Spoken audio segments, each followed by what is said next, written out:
شروع اللہ کا نام لے کر جو بڑا مہربان نہایت رحم والا ہے۔ بکھیرنے والی ہواؤں کی قسم جو اڑا کر بکھیر دیتی ہیں، پھر پانی کا بوجھ اٹھاتی ہیں، پھر آہستہ آہستہ چلتی ہیں، پھر اس چیز کو یعنی بارش کو تقسیم کرتی ہیں کہ جو وعدہ تم سے کیا جاتا ہے وہ یقیناً سچا ہے، اور انصاف کا دن ضرور واقع ہوگا۔ اور آسمان کی قسم جس میں کئی رستے ہیں کہ اے اہل مکہ تم ایک اختلاف والی بات میں پڑے ہوئے ہو، اس سے یعنی عقیدہ آخرت سے وہی پھرتا ہے جو اللہ کی طرف سے پھیرا جائے۔ اٹکل دوڑانے والے ہلاک ہوں جو بے خبری میں بھولے ہوئے ہیں، پوچھتے ہیں کہ جزا کا دن کب ہوگا؟ وہ دن ہوگا جب ان کو آگ میں عذاب دیا جائے گا۔ اب اپنی شرارت کا مزہ چکھو، یہ وہی ہے جس کے لیے تم جلدی مچایا کرتے تھے۔ بے شک پرہیزگار بہشتوں اور چشموں میں ہوں گے، اور جو جو نعمتیں ان کا پروردگار انہیں دیتا ہوگا انہیں لے رہے ہوں گے۔ بے شک وہ اس سے پہلے نیکیاں کرتے تھے، رات کے تھوڑے سے حصے میں سوتے تھے اور صبح کے اوقات میں بخشش مانگا کرتے تھے، اور ان کے مال میں مانگنے والوں اور نہ مانگنے والوں دونوں کا حق ہوتا ہے۔ اور یقین کرنے والوں کے لیے زمین میں بہت سی نشانیاں ہیں اور خود تمہاری جانوں میں، تو کیا تم دیکھتے نہیں؟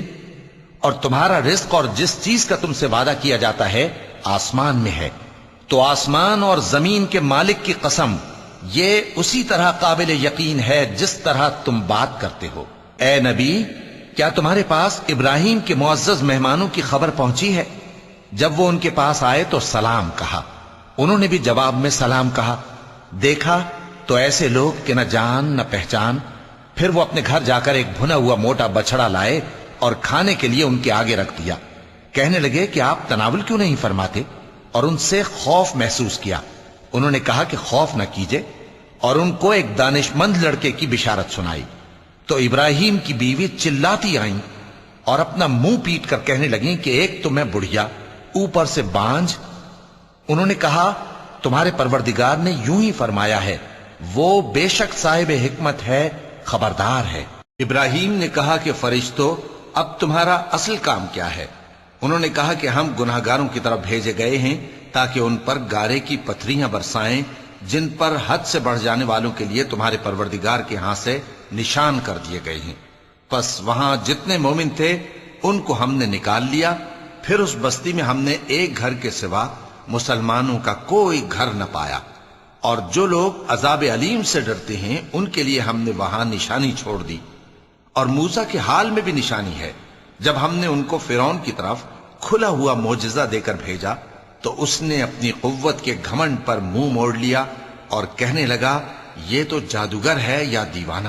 تو ہم نے اس کو اور اس کے لشکروں کو پکڑ لیا اور ان کو سمندر میں پھینک دیا، اور وہ کام ہی قابل ملامت کرتا تھا۔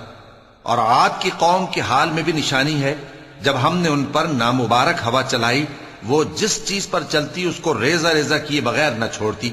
اور قوم سمود کے حال میں بھی نشانی ہے، جب ان سے کہا گیا کہ ایک وقت تک فائدہ اٹھا لو، پس انہوں نے اپنے پروردگار کے حکم سے سرکشی کی، سو ان کو کڑک نے آ پکڑا اور وہ دیکھ رہے تھے۔ پھر وہ نہ تو کھڑے رہنے کی طاقت رکھتے تھے اور نہ مقابلہ کر سکتے تھے، اور اس سے پہلے ہم نوح کی قوم کو ہلاک کر چکے تھے۔ بے شک وہ نافرمان لوگ تھے۔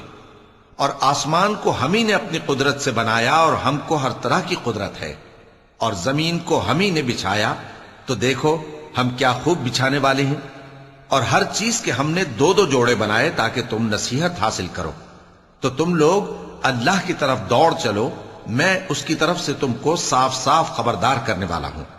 اور اللہ کے ساتھ کسی اور کو معبود نہ بناؤ، میں اس کی طرف سے تم کو صاف صاف خبردار کرنے والا ہوں۔ اسی طرح ان سے پہلے لوگوں کے پاس بھی جو پیغمبر آتا تو وہ بھی اس کو جادوگر یا دیوانہ کہتے۔ کیا یہ لوگ ایک دوسرے کو اسی بات کی وصیت کر مرے ہیں؟ نہیں، بلکہ یہ شریر لوگ ہیں۔ تو اے نبی ان سے منہ موڑ لو، تم کو ہماری طرف سے ملامت نہ ہوگی، اور نصیحت کرتے رہو کہ نصیحت مومنوں کو نفع دیتی ہے۔ اور میں نے جنوں اور انسانوں کو اسی لیے پیدا کیا ہے کہ وہ میری عبادت کریں۔ میں ان سے رزق تو نہیں مانگتا اور نہ یہ چاہتا ہوں کہ وہ مجھے کھانا کھلائیں۔ اللہ ہی تو سب کو رزق دینے والا ہے، زور آور ہے، مضبوط ہے۔ سو کچھ شک نہیں کہ ان ظالموں کے لیے بھی عذاب کی نوبت مقرر ہے، جس طرح ان کے ساتھیوں کی نوبت تھی۔